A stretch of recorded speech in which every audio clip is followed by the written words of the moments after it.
We've got the whole crew together as we cover Ohio State with our instant analysis from Ohio State. There's something that doesn't feel right. Unbelievable effort from him today. Is E.J. Liddell going to crack the first team All Big Ten? I think he can be the guy. I'm not trying to start a quarterback controversy. He seems to have the durability. He certainly has the toughness. This is the question on a lot of people's minds here. Welcome to Buckeye Breakdown.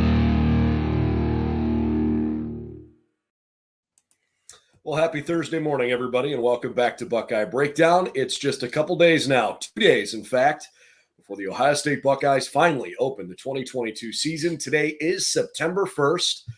That definitely makes it feel like football season is here, and we are glad to be your stop for Ohio State football coverage. Buckeyes Now on Sports Illustrated, BuckeyesNow.com. You can find us on our social media channels, Buckeyes Now SI, and, of course, here on our YouTube channel. Would certainly appreciate if you'd subscribe to our content. I'm Brendan Gulick. That's Craig Hyson. Looking forward to talking Ohio State, Notre Dame. We've got a couple of breakout players we think you should keep your eye on. We're going to have a little fun with some over-unders for the game, too, just some things that not necessarily betting lines, but I guess they could theoretically be prop bets if you found the right sports book for them. Just a different way to continue looking at the game. So, Craig, why don't we dive in with a couple of breakout players, and I'll let you get started on your offensive side. Sure thing, Brendan. Before we get there, just want to say happy Appalachian State Day. Sorry, that's hard to say.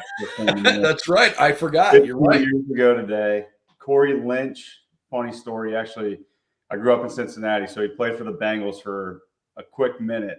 I got that picture printed out, took it down to training camp, and had him sign it, and it's still in my office today. I love that. It's fun to poke Michigan at that.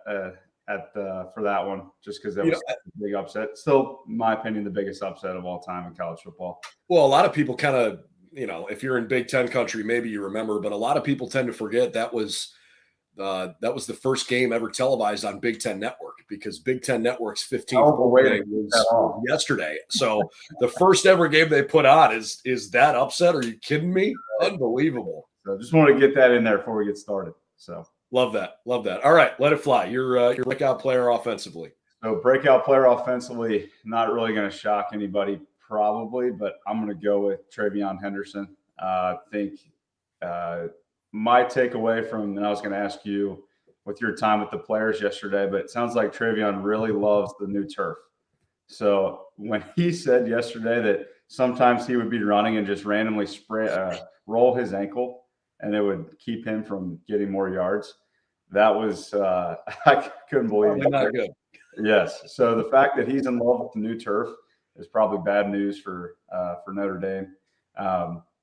So I have Travion breaking out. I'm going to go not too crazy, but I think 130 yards would be right about where I see him. So I think this offseason, with everybody chiming in on Ohio State being finesse and soft, and I think they're going to want to set the tone. And Ryan Day is going to show them how they want to play this year and play tough and physical. And I think they're going to try to more so run the ball maybe than they might have if they didn't have that offseason criticism.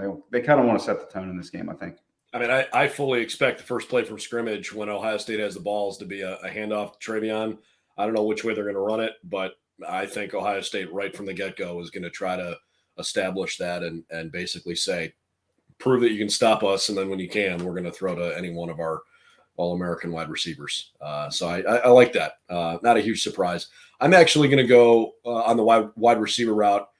I guess I was thinking about this a little bit more from a broader perspective on maybe a season angle, but I could certainly see where he could have individually a big game as Marvin Harrison Jr. He, for being still a pretty young dude, he is about as imposing as you can expect a wide receiver to look at this stage of the game in his career. He looks the part. His explosiveness is, in my opinion, probably his best trait. He can change direction so quickly, and he's a really strong kid for being this young. He's got good hands and he's got good speed and he's freakishly athletic, right? But I just kind of get the vibe that Marvin Harrison Jr. is going to have a really, really big season. I fully expect 1,000-yard season from him.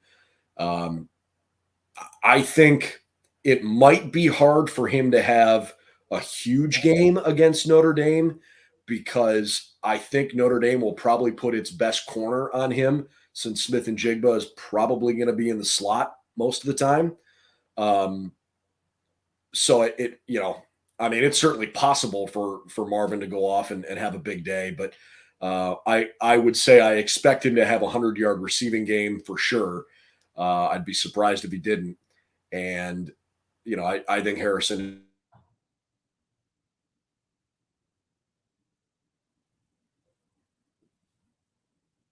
But I anticipate that Marvin Harrison is probably going to have equal of a kind of year to what Jackson Smith and Jigba had last year. Really think the kid can have just an unbelievable season. So if it's close to that, that's going to be awfully fun to watch with those two. And yeah, if you go on Madden right now and create a player for wide receiver, you're creating a guy that is exactly like Marvin Harrison Jr. He's straight out of a video game with what he can do. Yep. No, it's wild. I mean, his development is going to be really fun to watch. He's got a chance to be a really, really special Buckeye. And it's not often that you lose 2 first-round receivers in Olave and Wilson the way the Buckeyes have and feel like they've got the next guy who is right on the cusp of being that caliber player again.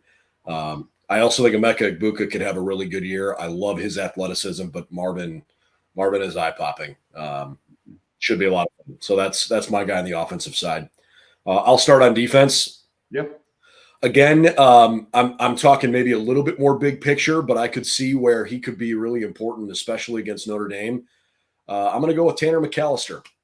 I think, there's a reason why Jim Knowles has this kid as a part of Ohio State's defense right now. Tanner leaves Oklahoma State and tells Jim Knowles, look, I want to be great. And I know you leaned on me really heavily last year. I want to take my game to the next level. Jim Knowles' defense is still his defense, right? That's why the Buckeyes brought him to Columbus. Tanner knows it really well. He's playing a super important position in this safety-driven defense that Jim Knowles talks about all the time. I use air quotes, by the way, if you're listening to this and not watching it, because we've kind of heard that term ad nauseum.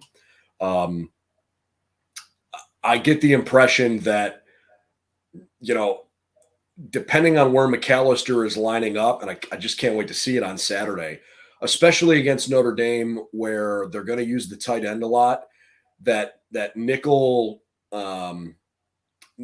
position maybe combined with a linebacker. McAllister is not as big as Michael Mayer is, the tight end for Notre Dame, but I get the impression that he could be, certainly the kind of guy that can help cover Mayer. And so I'm sort of expecting him to have a good game. But after all the eyeballs were on Ronnie Hickman last season, I think there's still high expectations for Ronnie to have a good year. But I'm going to go with Tanner McAllister to have a breakout season. Yeah, like you said, Brent, it's going to be interesting to see who they put on Mayer for Notre Dame. I don't know if you can truly stop him. He is a phenomenal player. If he has a season like he did last year, he's going to set the all-time career receptions record for tight end and pass Tyler Eifert. So it's going to be interesting to see what they do there. They're going to probably throw multiple guys at him because he is so big, so fast. He's going to wear them down a little bit. Mayer will. And they're just going to have to keep throwing guys at him to keep it fresh. My breakout star I'm looking forward to watching Saturday. I'm going to go with Tommy Eichenberg for week 1, just because this game is a little more personal for him, probably with his brother playing for Notre Dame. When you're sitting at Thanksgiving this year, you don't want to be sitting there definitely not losing this game, but definitely having a bad game. I'm sure his brother's going to let him hear that. You know what's funny? He was asked about that yesterday, and first of all, I love Tommy. You better ask him something other than a yes or no question, because Tommy you're not getting much out of it.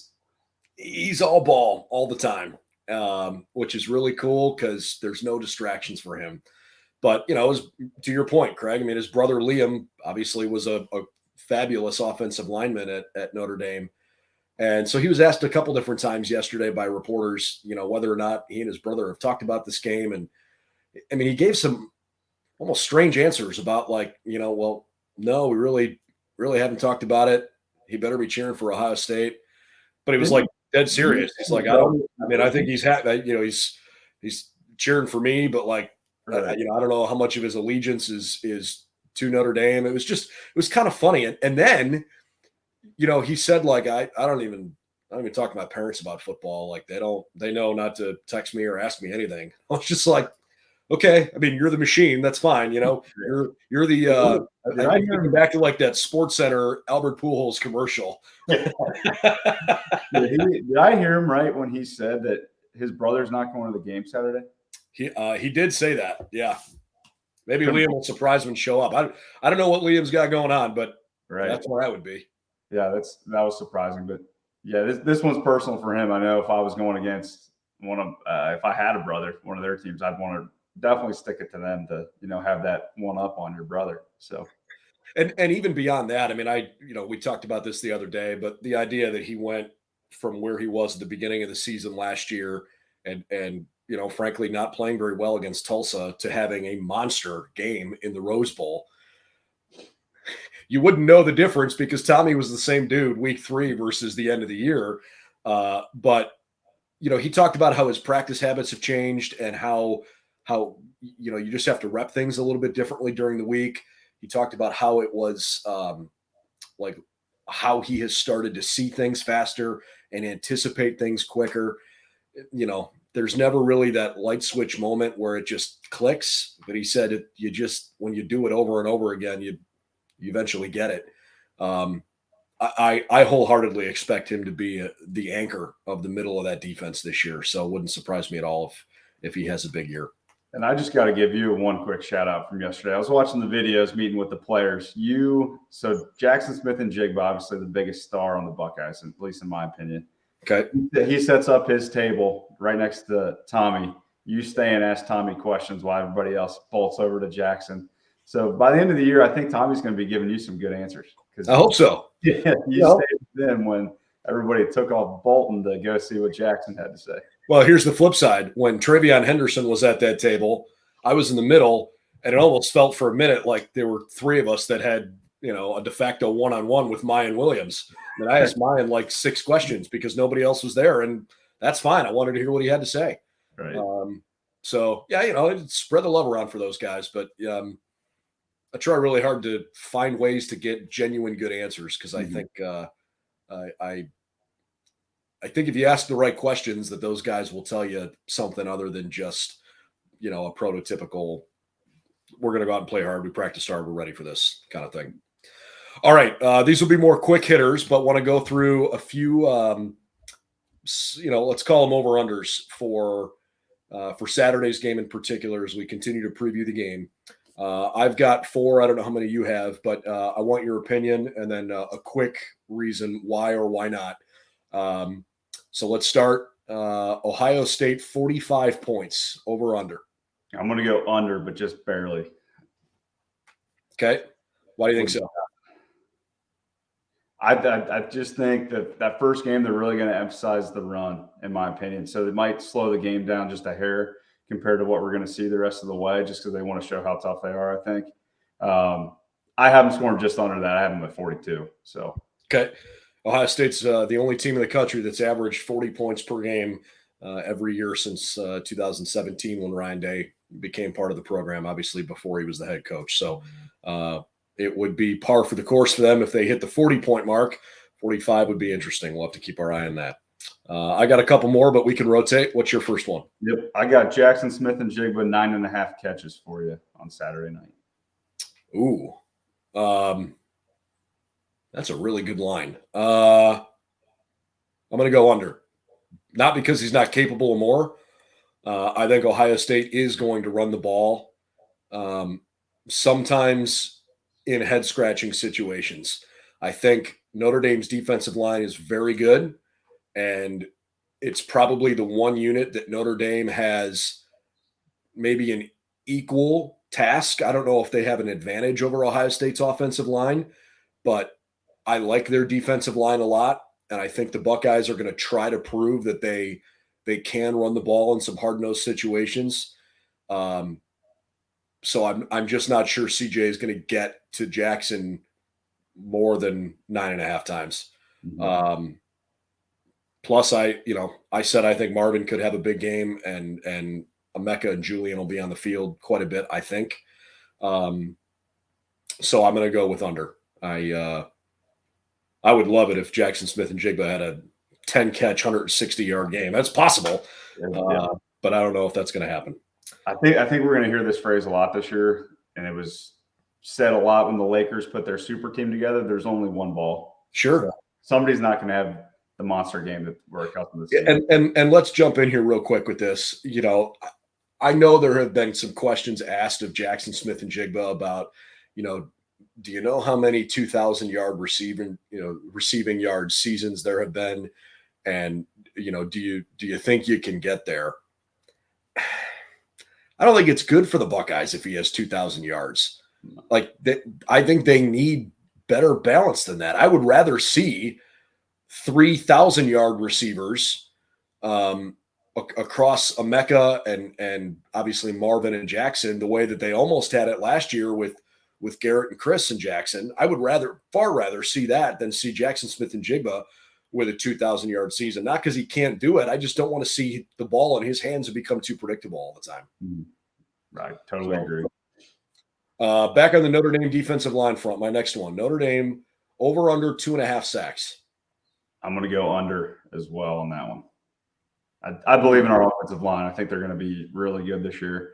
Having the guys in the right spots and not playing out of position just to have them in the starting lineup, but truly at where they're meant to be on the line. I think we're going to notice a big difference this year, especially when we go to run the ball, but even in pass blocking too. I really like Foskey. I think we better have a good game plan for him because I think he's got a chance to have a big season. And in my opinion, he's the guy on their defensive line. Yep. While we're on running the ball back before, I'll hit you with both of mine. So it's both running backs. Travion Henderson over 18.5 carries, and Mine Williams over under 8.5. I'm going to go Mayan over. I think Mayan will have a 10 carry plus day. And you said 18.5 for Travion. I'm going to go under on that. I think he'll be in the 16 to 17 ballpark. Okay. Tony Alford has come out and said how much he really likes both these guys. He doesn't feel there's a drop-off anywhere in the room. And I just get the impression that if Ohio State's going to try to play smash-mouth football, that it'll be better for them to rotate those guys through because I really don't think they're losing a lot when they put Mine in the game. We saw early in the season last year he's got the same home run power that Travion does. So let him have it, and let's see what he can do. So I would say I think the Buckeyes are going to give them pretty close to equal carries. That's my gut feeling. 50-50 week one, you think? Not quite 50-50. I think Travion's going to get a few more touches, but only a couple. Ohio State over under 4 yards per carry as a team.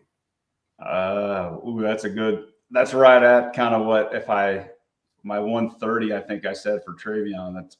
He's going to have to get over that if he's going to get that. So I'm going to go over. I think it's going to be over. I think under. I think Ohio State is going to be a little bit more volume heavy in the run game, but not necessarily ripping off big runs. I think their big play, big yardage plays are going to come from the passing game. I'm not saying they can't. I don't foresee, a 75-yard touchdown run kind of thing. I think Notre Dame's defensive line is too good to give that kind of thing up. So I'm going to say under 4 yards per carry, but the Buckeyes run the ball well enough that they kind of wear down the defense, and then Stroud will have a big game. And then my last one, Ronnie Hickman, over under 8.5 tackles. I'm going to go under because I think, and I want to declare this is for me, this is a Tommy Eichenberg fan club. I think I might be first in line for Tommy. You're the guy. I love that guy. I'm going to go under just because Tommy's going to get to him before Ronnie can get up and tackle him. So I think Tommy's got a huge game Saturday. I don't think Ronnie's going to have the opportunity to have 8 tackles because he's going to be on the ground. The guy's going to be on the ground before he gets there. So Hickman last year had a great season. I think far and away he was the guy on defense that people were most surprised by his success. Yeah. And I think he can have a really good year again this year, but I hope that his year includes fewer tackles. He was asked on Tuesday this week about, hey, what are we thinking here about why this defense is different? Don't just tell me that you guys have been working hard, but like, how do you know that you guys have made some progress this offseason and in this training camp? And the best way he could describe it was, well, last year there were a lot of instances where I was making solo tackles because guys got past the line of scrimmage untouched. And he said this year, if they get past the line of scrimmage, it's not because they're untouched. The defensive line has done a better job of getting hands on running backs, penetrating holes, etc. So to kind of piggyback off what you're saying, I don't expect him to have as many tackles this season. Because I don't think he's going to have as many opportunities to have those kinds of solo tackles. So I'm going to say under 8.5, but I bet he has like a 7 tackle game because I also think he is going to be one of the guys tagged with trying to cover Michael Mayer. And I have to think Notre Dame is going to try to give him the football as much as they can. A good over-under for him would be 15.5 targets because it's going to be going his way all night Saturday, I feel like. Not a lot of depth at wide receiver right now for Notre Dame. I wonder how much they trust Tyler Buckner to try to get into a shootout. Yeah. I just think it might be a really tall task for them to put it all on his shoulders and say, we need you to have a 300-plus yard performance through the air to try to win this game on the road. I think Notre Dame wants to try to do what Oregon and Michigan did last year, shorten the game and establish the run. Marcus Freeman has said that, but I don't think it's coach speak. I mean, I really expect them to try to run the ball. So I think Ronnie Hickman can certainly help in the run game, but I don't think he'll have quite as many tackles as he did last year either. My last one for you is CJ Stroud. So over under 375.5 yards Saturday night. Under 375.5, but I certainly think he has a 325-yard game. I guess just the way I see this game playing out, I think the Buckeyes will have a 500-yard offense day. They usually do. But, I think if they have 325 through the air-ish, that means they have 175-ish on the ground. And like I said earlier, I think they're going to try to run the ball in situations where maybe last year they didn't run it because I think they really want to prove that they can run the ball when it's hard. Ryan Day wants to show that toughness, that fourth quarter competitive stamina that they've been so stressed about. Look, the other thing with CJ's numbers, they can explode simply because you can have a receiver break free and maybe you threw the ball 10 yards, a guy catches a slant, but then it's the receiver that, makes the hay, right, and runs the other 60 yards. So, it's certainly possible that he could have that kind of a day, but I expect it to be more of like a low 300-yard performance, low to mid for CJ. Any thoughts on your end there? I have him under as well. Same sentiment as you. I think they're just going to run the ball in different occasions that they didn't last year, and they're going to try to be more balanced. So, under. We will see. That's the beauty of it. We are closing in on kickoff. We're as we shoot this on Thursday morning, we're just over 48 hours away from Ohio State and Notre Dame getting started on Saturday night. BuckeyesNow.com, your home for everything related to Ohio State football. We have a boatload of content coverage for you for this weekend. So please stick there on BuckeyesNow.com. Follow us on our social media channels as well, Buckeyes Now SI, and we would certainly appreciate it if you'd subscribe to our YouTube channel. All of our podcasts are available as video podcasts on YouTube, but then we also stream them through a couple of audio platforms later, so you can listen to those wherever you like to get your favorite podcasts. For Craig Hyson, I'm Brendan Gulick. Thanks for tuning in this morning, and we'll see you again real soon. Ohio State, Notre Dame, 2 days away. Right at 25 minutes. That was perfect.